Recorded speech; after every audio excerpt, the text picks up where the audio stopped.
Good morning students. आज class 10th के economics subject में चैप्टर नंबर 2 भारतीय अर्थव्यवस्था के क्षेत्रक में आज का हमारा टॉपिक है उत्पादन में तीसरे क्षेत्रक का बढ़ता महत्व। तो आइए स्टूडेंट, उत्पादक में तीसरे क्षेत्रक का बढ़ता महत्व के बारे में जानिए। वर्ष 1973-74 और 2013-14 यानी कि कितने साल का होगा इसमें? 40 साल। 40 वर्षों में यद्यपि सभी क्षेत्रकों में उत्पादन में वृद्धि हुई, परंतु सबसे अधिक वृद्धि यदि हम देखें तो वो हमें तीसरे क्षेत्र में देखने को मिली। स्टूडेंट्स, कहने का मतलब ये है कि इन 40 वर्षों में हमारे तीनों क्षेत्रकों में काफ़ी वृद्धि हुई थी, लेकिन जो तीसरा जो क्षेत्रक है जिसको हम सेवा क्षेत्रक के नाम से जानते हैं, उसमें सबसे अधिक वृद्धि हमें देखने को मिली थी। भारत में तृतीय क्षेत्रक का महत्व बढ़ता जा रहा है। अब ये जो महत्व बढ़ रहा है इसके कुछ रीज़न हैं, ये क्यों बढ़ रहा है, तो आइए इसके कारणों के बारे में डिस्कस करते हैं। फर्स्ट, देश में अनेक सेवाओं जैसे अस्पताल, शैक्षणिक संस्थाएं यानी कि जो शिक्षा के जो केंद्र हैं वो, डाक एवं तार सेवा, थाना कचहरी, प्रशासनिक कार्यालय, नगर निगम, रक्षा, परिवहन, बैंक, बीमा कंपनी आदि बुनियादी सेवाएं होती हैं। अतः किसी भी राज्य या देश में इन सेवाओं के प्रबंधन की जिम्मेदारी सरकार उठाती है।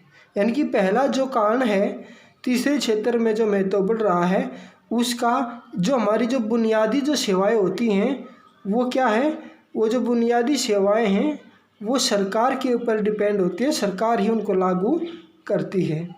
इसलिए एक तो पहला रीजन ये हो जाता है। दूसरा, कृषि एवं उद्योग के विकास से परिवहन, व्यापार, भंडारण जैसी सेवाओं का विकास होता है।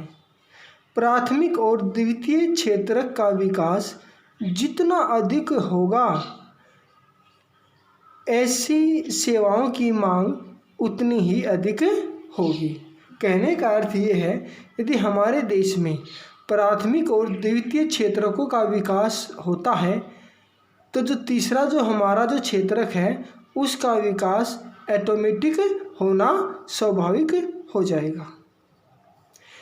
नेक्स्ट है, जैसे जैसे हमारी आय बढ़ती है, कुछ लोग अन्य सेवाओं जैसे रेस्तरां, पर्यटन, शॉपिंग, निजी हॉस्पिटल्स, निजी स्कूल्स, व्यावसायिक प्रशिक्षण आदि की मांग शुरू कर देते हैं। नेक्स्ट है, पिछले कुछ वर्षों में सूचना और संचार प्रौद्योगिकी पर आधारित कुछ नवीन सेवाएं महत्वपूर्ण व अपरिहार्य हो गई हैं। कहने का अर्थ ये है कि यहाँ पर हमने 4 ऐसे कारणों के बारे में डिस्कस किया है जिससे तीसरे क्षेत्र का महत्व बढ़ता जा रहा है। अब नेक्स्ट आता हमारी आदर्श बेरोजगारी या छिपी बेरोजगारी। स्टूडेंट्स, छिपी बेरोजगारी से पीड़ित व्यक्ति वह होता है जो ऐसे दिखाई देता है जैसे वह काम में लगा हो, परंतु वास्तव में ऐसा नहीं होता। जैसे एग्जाम्पल के लिए, किसी परिवार में मान लो 5 सदस्य हैं और उस परिवार में 2 एकड़ ज़मीन है, तो पाँचों के पाँचों जो सदस्य हैं ना वो उस 2 एकड़ ज़मीन में लगे रहेंगे।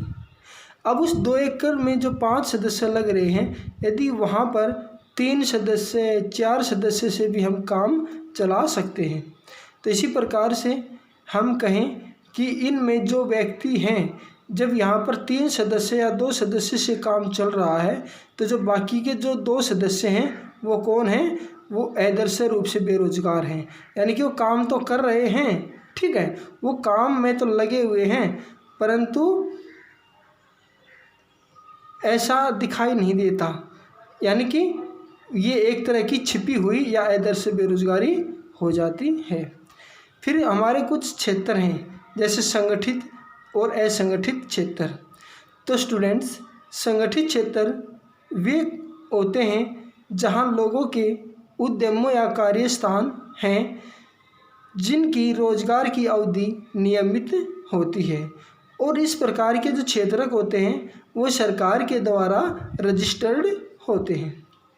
असंगठित क्षेत्र ये छोटी इकाइयाँ होती हैं जो सरकार के नियंत्रण से बाहर होती हैं। इनमें नियम और कानून तो होते हैं, लेकिन ये सिर्फ दिखावे या नाम के लिए होते हैं। इन नियम और कानूनों का कोई अनुपालन नहीं किया जाता।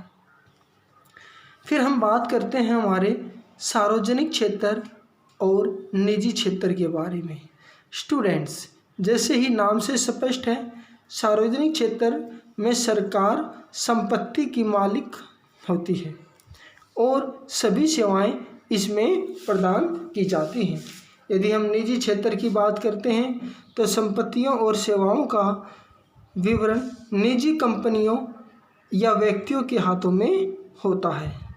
तो ये हमारे उत्पादन में तीसरे क्षेत्र का बढ़ता हुआ महत्व के बारे में हमने डिस्कस किया, किसके कौन कौन से कारण थे।